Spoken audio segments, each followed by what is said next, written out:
Thank you for ARAISA to having me here today, and I want to talk about interesting subject, at least for me, uh, onboarding process and training of new staff.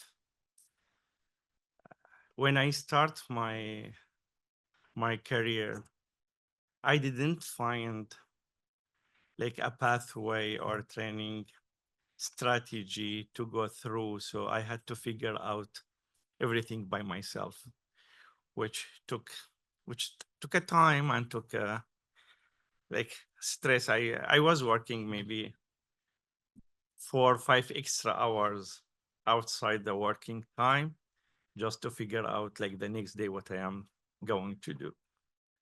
Uh, so we decide that we don't want this to happen again with the new staff. At MAGMA, we gathered and collect the shared expertise from all the staff involved, and we try to build an onboarding process that I want to share it with you today, and I hope it will be a benefit for everyone. So are the stages of the onboarding process that we go through. We divide it to stages: the pre-hiring phase and the preparation, the post-hiring phase. But before the staff start, the first week of onboarding, the second week, third week, fourth week, and going forward. During the pre-hiring phase, like we now prepare what the new staff will need. So we review the job post. Sometimes we need to change some details on it. Then we ensure the IT has the knowledge that there is a new staff joining the team, so they will prepare the tech needs. I will have to confirm with the finance department that the budget is available for the new staff. And I have the coordinator who need to make sure that there is a working space for the staff available and ready. And we make the hiring committee and we inform them and we start scheduling the interviews. After the interviews and when we choose the candidate, we will send a notification to the administration, so they will prepare what they need. They will get a CRM access code. They will get the iCare username and password. And like our building is secured building, they will prepare the access pass for the new hire. And the IT department will prepare the laptop and the cell phone for the new staff. And this has happened a day or 2 days before the staff. Again, like the desk and the workspace area is ready, the laptop is ready, the desktop screen is ready, keyboard, the mouse, and we will send the candidate the first day agenda.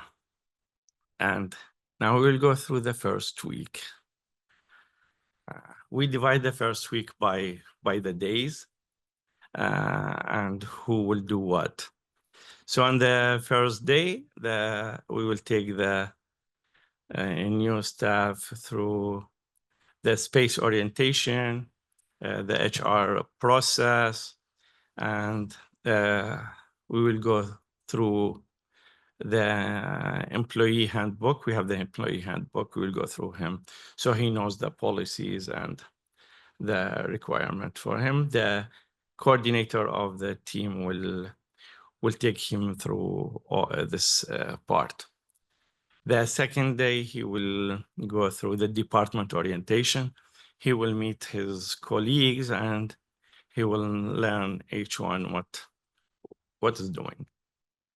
And the third day, they will take him through the workflow process in the department. And the day 4 and 5, we keep it for the RAP handbook. Maybe someone will say it is too early, like to get him through the handbook at this stage.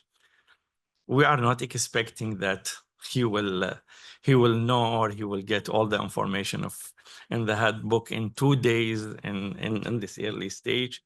But I find that it is important for the new staff to get in the job to learn about, like, at least the vocabulary that we are using in our work, to learn about the refugee system in Canada, how the service is. Maybe some of this, it's not related to his job, but knowledge is a weapon. Like, knowledge is something that you can lean on. So for me, it is very important that he will go through this before he will get in the real job.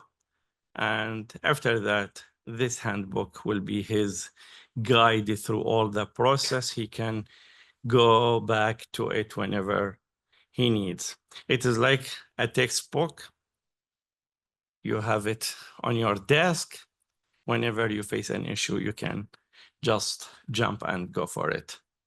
In the second week, the new staff will be partnered with another team member, and he will shadow, like, the daily interactions and the duties. And at the end of each day, they will meet with the coordinator to discuss that day actions. If there is a questions, if there is something need to be clarified. And this will go through the 5 days of the second week. In the third week, the new staff will start doing the work by himself under the supervision and the support of the team members. And again, at the end of each day, there is a time for discussion and questioning with either the team member or with the coordinator. Fourth and sixth week, here, when he start doing tasks by himself, the coordinator will assign different tasks for the new hire, and he will work independently. And always the coordinator is available for support. During this process, this new staff, we will go through him with an evaluation process. At the end of the sixth week, after he worked by himself for independently by 2 weeks, there will be evaluation. And at this stage, the evaluation, we concentrate on listening to the new staff, because he did the work for 2 weeks. It's not, there is not enough time, like, to evaluate his work, but we want to evaluate the training process, where he needs more support, where he needs more clarification. So by this, first we learn and we can improve our training process, and in the same time, we can support him more on the area where he feels that he needs more support.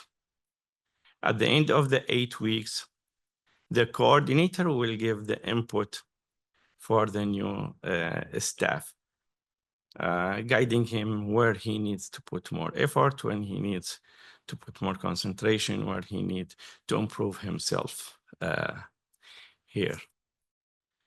At the end of the 12th month,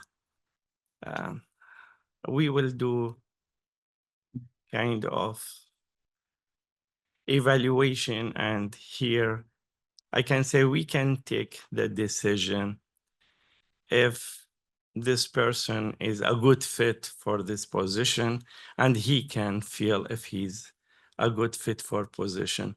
Sometimes rap is not an easy job. So people sometimes will not be able to, or they are not ready to handle the stress that every day the rap staff face. So it is a good stage here.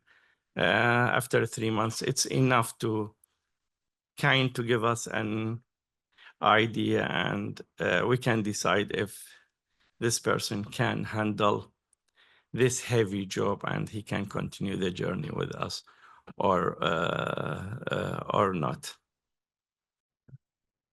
For me, like, I learned my life, like, always you need a textbook to work with, whatever the job you do. In construction, they have the codes that they need to follow when they work. I think in every sector there is a protocols, and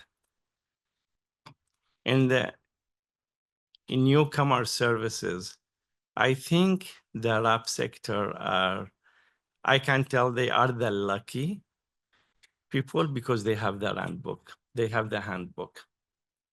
I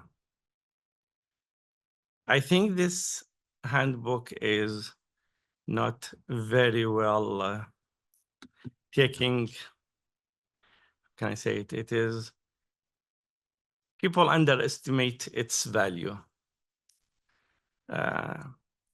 Believe me, like, the handbook was the one source of information that helped me to manage a team without previous information or training before. It was the guide that I lean on every time we face difficulties. Sometimes you will not find like the solution there, but it will tell you what to do even when there is no solution. As simple as it will tell you, okay, you can contact your program officer at this stage, okay, to solve this issue. The handbook was brought to life in 2013, and it was upgraded in 2019. And at the end of 2023, I was one of the team, like, we reviewed the handbook, but the latest version still didn't come to life. I think it will come to life maybe soon. Okay, I hope that, yeah. Like, this is really, it is, I put here in points why it is important. It is a reference document to guide service provider, organization delivering lab services. It is used by IRCC staff as a one of basis for drafting the content of lab CAs.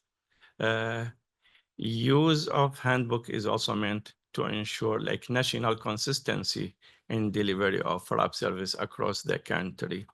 And it is designed to be a living document, like as John said, like, it is always the situation changes. And so the handbook will always be updated according to the situation. Yeah, I mentioned like this about the revisions of, like, here it is the content of the handbook. If you will see, like, it contains every details the lab staff needs to know of from like the refugee system in Canada, the pre-arrival service. Like we need to know like what is happening with our clients before they came here to Canada. We need to know what's happening at the port of entry. So if there is something missing, or we can deal with that situation. It will tell you like when you will do your immediate orientation, what you need to do for when you will go to the airport to do the pickup, what document you have to deal with this. Everything is included in this handbook. And by the way, it is only 88 pages. It is not a huge book to review. And again, at the end of this handbook, you will find all these resources. You can click on it, and it will give you like another source of information about any part or sections at this book. And all these resources, you will need it in every day while you are serving your client. Thank you.